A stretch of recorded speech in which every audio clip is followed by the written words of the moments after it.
This spatial audio workshop was a collaboration between Stevens Institute of Technology, Harvard Theater, Dance and Media Department, and Pratt. The nature of this project is to try to solve a certain kind of puzzle posed by opera generally, but by Salome in particular, which is how do you create a sense of intimacy and tension while also dealing with a 105-person orchestra. We figured out we can create a 360 reproduction of the orchestra that sort of puts the listener, wherever they are in the room, in the middle of that orchestra. And the directionality of the support that we're bringing to it with the speaker system has to be proven. We've been working in these constellation sound system spaces, and so this is our first opportunity to really build our own system and see kind of what capacities we can bring to this the constellation sound system doesn't even have. We've kind of created a four-way speaker system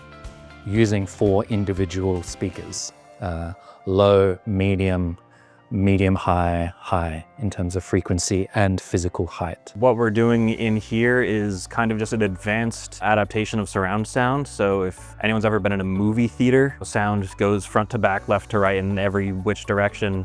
It's that same concept, just applied in a different way. We also are pulling in a prestigious art installation and an art group and mastering that idea of the technology serving art. It's been super helpful to be in a professional workspace. I get a feel for how professionals sort of conduct themselves. Mike and John and David and Andrea have been really awesome to work with. Flannery was able to connect students and get students to help out with this, which is really cool. The connections, the actual networking that we've done is super awesome. I would say the stuff I've learned by participating in the Stevens curriculum has helped me better understand and better prepare me for this experience. Because it's different doing it in a controlled lab versus you have a problem and there's 5 or 10 different ways to approach the problem. Well, I think this has been a good experience for the students because they get to kind of really be dealt pretty difficult tasks and really be asked to think about things like sonic frequency and count milliseconds of sound bounce back and really get into the kind of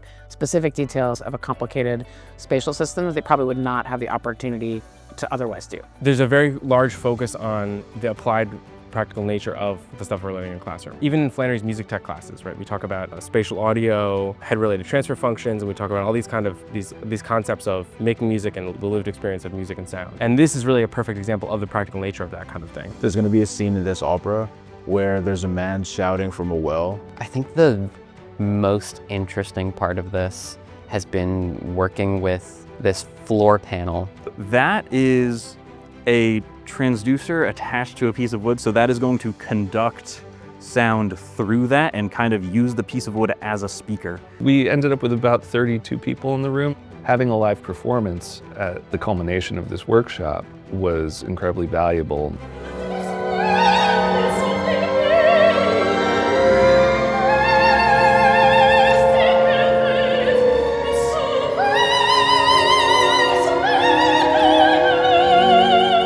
To know that somebody was actually sitting in a random spot in that space and able to hear what it was that was described to them, that's a big win for us. This has been proof of concept for us that we could design our own system and not be reliant on anybody else. But we really needed to know what we could do independently, and this has let us establish that. It's been a delight. So I think the Harvard-Stevens collaboration is great.